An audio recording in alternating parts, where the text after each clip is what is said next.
What's going on YouTube? Thanks for tuning into another video. I am in front of my hatch right now. I got it towards the back of the garage right now, or right in front of the garage actually, just backed up. So we are going to start on this right now. I know a lot of people have been asking, what am I going to put in the car? In the last video I asked you guys to guess what I'll be putting in the car. Most of you guys got it right. There were a few awesome, before I give it away, there were a few awesome suggestions. A lot of people were like, build a H2B, all motor. Some were saying just go B-Series, it's tried and true and my favorite thing on the channel personally. Some people even said build another single cam like it was before. This hatch used to be close to 400 horsepower. I think it made like 360 on the medium boost setting. I feel like, I'm pretty sure he said it made like 4 something on the high boost, but whatever. This was a single cam car before, and a lot of people said that. Then a few people said go K all motor, then some people said K on boost, K on nitrous, a whole bunch of stuff.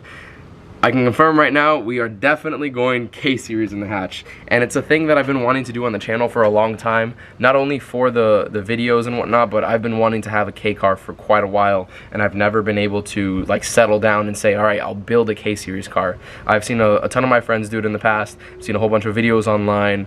And I think it's finally time for me to build my own. So without further ado, before we actually dive into the whole engine build and the conversion harnesses and the mounts, this, that, and another, the first thing I'm going to do is what I do with most of my cars as soon as I get them, clean it out. But in this case, we're going a little bit deeper than just cleaning out the car itself. And let me show you the interior of it. There is a ton of stuff. I have the stock EG seats. There's this little BYS, Backyard Special, I think, imitation wing that I have. And it is in kind of obviously not mint condition. There's like some mold and whatnot on the headliner, but we are not going to worry about that because I'm going to be fully gutting this car. It is for the most part gutted. I still have to take out the big panels and then take out the under dash stuff, but we're definitely going to be gutting and cutting the rest of this. Although it is mostly gutted for the most part right now, we're going to go one step further and actually cut the car. If you guys aren't familiar with cutting your vehicle, this is going to be a great, like a rough overview of before and after that you guys can see on the channel. On my channel personally, I showed you guys how to cut the Integra, which is my track car that's right in there. La Fea, that one right there. And I showed you guys how to do the doors. My video for the doors was really shaky and really like a very amateurish video. When I cut the car inside, I explained some portions, but I didn't go as in-depth as other people. If you guys want to see a step-by-step video series, if you go on to Keep Gunning, the channel, there's Ghost Boyaki. He made a whole series. I think he's on like part 7 right now on how to cut the car. I believe it's a 10-part series. And he's showing you like in-depth what rivet to take off or what spot weld, as well as what line to cut everything. So that's also going to be a great tool for learning how to do this. I did it on the Integra and I did it kind of rough, but this is going to be a lot cleaner on how I do it. And we're also going to be taking out all the windows and doing Lexan all around. So I actually just posted up on a local Orlando Fiebre page the wing I put for sale, as well as the stock seats and some suspension that it has on.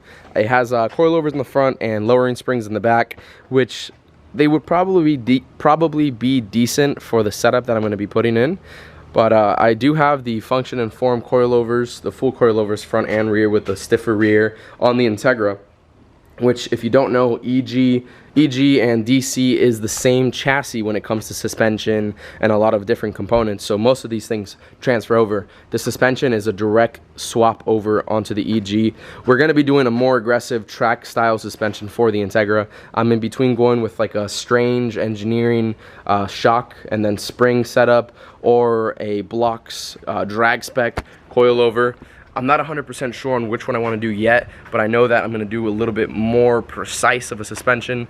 That one works fine, but it's not as aggressive as I want it to be, in the sense that you can't fine-tune the suspension. For this hatch, it's going to be perfect. It's going to be more of a street car, weekend warrior at the track, and that suspension is going to do just fine on here. So I'll probably take that suspension off in another video, show you guys how it just transfers right over easily as I'm working on the car. But for the most part right now, I think I'm just going to put a time lapse as I start taking things out of the car. I really want to get it down to the bare rolling chassis and then work from that point forward. So right now I'm going to take the seats out, start taking the rear panels out, take the headliner out, as well as all the antifreeze bottles and any wiring that's left over. There's still a big battery in the back with the relocating kit. Basically, they just extended the wiring. So we're going to be stripping all that and then getting it to the point where we can build from a clean start.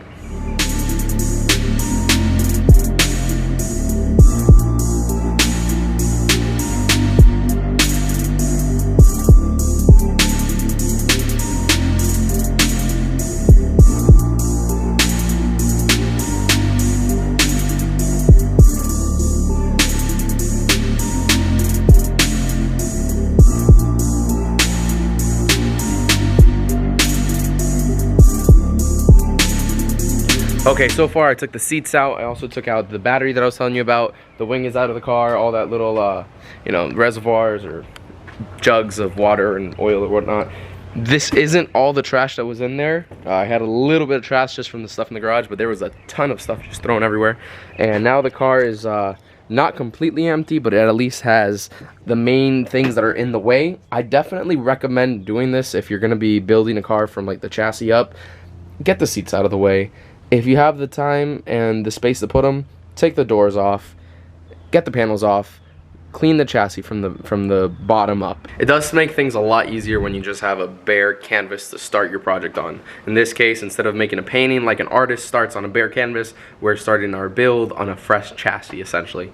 Right now I'm just going to set the time lapse again, let you guys see the time lapse, and start taking out the rear panels, the ones that are in the rear quarters and whatnot, and I'll probably take off the headliner as well. It's really simple to do these things, especially when you're not reusing them. They're typically just push clips and whatnot, and then on the off chance that you are reusing the interior and whatnot, you just want to make sure that you pry carefully and you don't break any tabs, you know.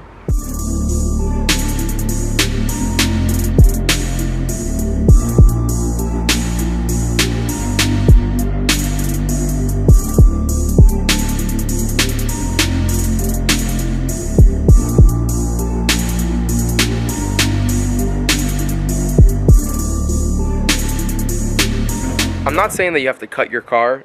I'm not even saying that you have to fully gut your car either. But what I am saying is that when you take off old panels that have been sitting for more than 25 years, sometimes more than 5 years, you already have stuff under, you're gonna find some nasty stuff. You wonder why you can't get that smell away from your car, race car or daily?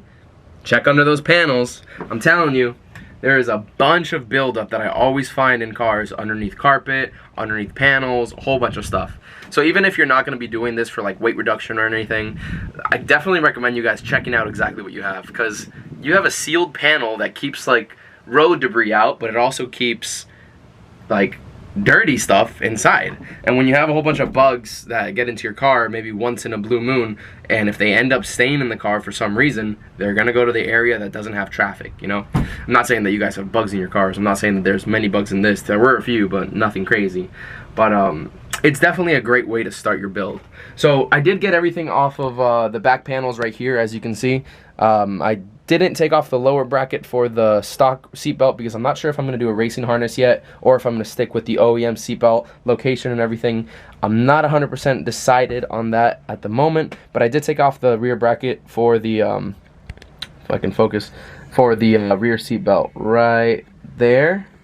And that is this whole component right here. Obviously this is a bit of weight, and we are going to be cutting the whole car, so every ounce counts. And yeah, the battery's out. I got to finish taking off the rear panel right there. I really want to do a carbon fiber rear lid. I think it's called the trunk lid. So that will look a lot nicer. I still need to take off this headliner. I didn't show too close, but look at all the mold that's built up onto that headliner handle. Look on the headliner itself. I can't wait to take this off. Sometimes you get allergies in your car and you don't know why. Mildew, mold, buildup. This might have been exposed to the elements for a couple days, a couple weeks maybe, and just like let in the sun to bake. It always makes this like nasty buildup, if you call it that. Don't zoom in. But you know, things like that you should always look into when you're building a car. It just makes it a lot easier, a lot cleaner, a lot nicer when you build a car and you have a clean foundation. So this is really simple to take off. The handle just is being held by 2 Phillips head screwdrivers, or screws. And I had my screwdriver right here. You guys know what a Phillips head screwdriver is. So we're gonna use that to take it off, and then it has little push panels, or the little push clips holding the rest of the panel on, and simple stuff like that. It's really self-explanatory when taking apart, especially these older cars like the Hondas. They're super easy to work with. They have common sense push pins rather than like a brand new Audi that has a specific tool for a specific panel on a specific part of the car. It's ridiculous, some of these manufacturers nowadays. But anyways, I'm gonna finish taking the headliner off. I've already taken off quite a bit of the car, as you can see right there, and we'll keep on going from there. We're gonna take a brief break from our video. I just got a couple packages in the mail, one of which I already know what it is, and actually, to be honest, the other one I think I know what it is too. First of all, just got some new merch from Ghost Boy Aki, who just ordered his new drop. And you know, I couldn't buy any shoes, or I couldn't find any shoes that I wanted to match with this, so I ended up just buying the hatch. orange shirt, Gun in Wyoming on the front. Very nice. I think this is his first drop with the new 100% cotton, so can't wait to wear that one. Just from the, like within the packaging, it looks really soft. So happy to be using that one right there. And the next one comes from a subscriber, Josh. Huge shout out to Josh. He hit me up on Instagram. He told me that he works for Black Rifle Coffee, which is an awesome coffee company. I've heard great things. I've never had the pleasure of actually drinking any of their coffee. And you know, I used to work at Starbucks, so I enjoy a good cup of coffee, even though that coffee isn't as good as he says that his coffee is. So I'm super happy to try this out. He says, little note, love the content, bro, but you've got to stop drinking stale coffee. Looks like he doesn't like the Starbucks stuff. So enjoy some good stuff. Thank you, Josh. I appreciate it. We have a couple actually in here. So first one right here is Black Rifle Coffee Company, Blackbeard's the Light. This is pretty cool. Awesome. It says product of USA. Portion of profits go to veteran, Leo, and gun rights organizations. Ingredients. This is very important right here. The ingredient, coffee. That's pretty awesome right there. Then the next one is AK-47 Espresso. It's gonna be good to wake me up in the morning. And a third, Jess Black. This is another cup of coffee, or a different ground coffee. This is pretty cool. Thank you so much, Josh, for shipping this out. I am going to have a cup of coffee in a couple hours just to wake up before I go do some other stuff today. And I will be having the espresso tomorrow morning. Can't wait to try it out. It smells wonderful out of the box, and thank you so much. All right, let's check this out. This is a perfect example of what's all the weight beneath our panels. Look at that. What is that, a bee, a hornet? You know how much weight that is? You know how heavy that is? Yeah, we don't have any time for those. Way too heavy for the car. Keep all the bugs out of here. So I got that back panel off. This one right here as well. Got the headliner off as well as the handles. I might put a fresh set of handles in the future just in case somebody wants to grab on and get out of the car if I don't end up cutting the top. But I might still cut the skin. I'm not 100% sure on how in depth I'm gonna go cutting on this car. But that's to be determined in the future. Right now, next thing I wanna do, let's see where we're at. Let's kind of look it over. I definitely want to get rid of that ground right there that was used for the battery. It's just bolted onto the body right there. Then I want to get rid of this long wiring. I'm not sure if I'm going to cut it and just toss it right now because it's always good to have this for emergency, just some extra copper wiring laying around. But I want to get it out of the way right now and then give it a quick vacuum, and hopefully we can get it to the car wash so then we can pressure wash it. I really like degreasing the interior and pressure washing it before starting any sound deadening removal or anything like that. That way we have a nice, clean, fresh interior. Man, look at all that stuff we took out though. Seats, panels everywhere, headliner, nasty. Look at that. Now you have it in the sun, you can actually see it. Look at all that nasty. All this stuff was giving off a little dust. I don't know if the camera's picking it up, but there's a bunch of dust just leaving every time you touch this. A bunch of dust. And that makes you sneeze, allergies and whatnot. But yeah, a lot cleaner now. We'll get this cleaned up soon. And yeah, go from there. Alright, we have the interior vacuumed out. After all the corrosion of the battery came off, you could tell that there was a little surface rust. I'm 99% sure that that is just surface rust, so once we end up pressure washing it, then I can, with the wet vac, vacuum it up again and then make sure that there's no rust that starts forming or anything. But we have all of the, most of the dust off. Obviously, we just need to pressure wash it and a little soapy water to get nice and clean. And I have a little pressure washer right here. Little Honda, so that's gonna be perfect to do exactly what we need. I'm gonna give it a first just a little water just to rinse off the big stuff, then hit it with some degreaser and soapy water on some other parts, let it soak for a sec, and then start pressure washing the whole thing.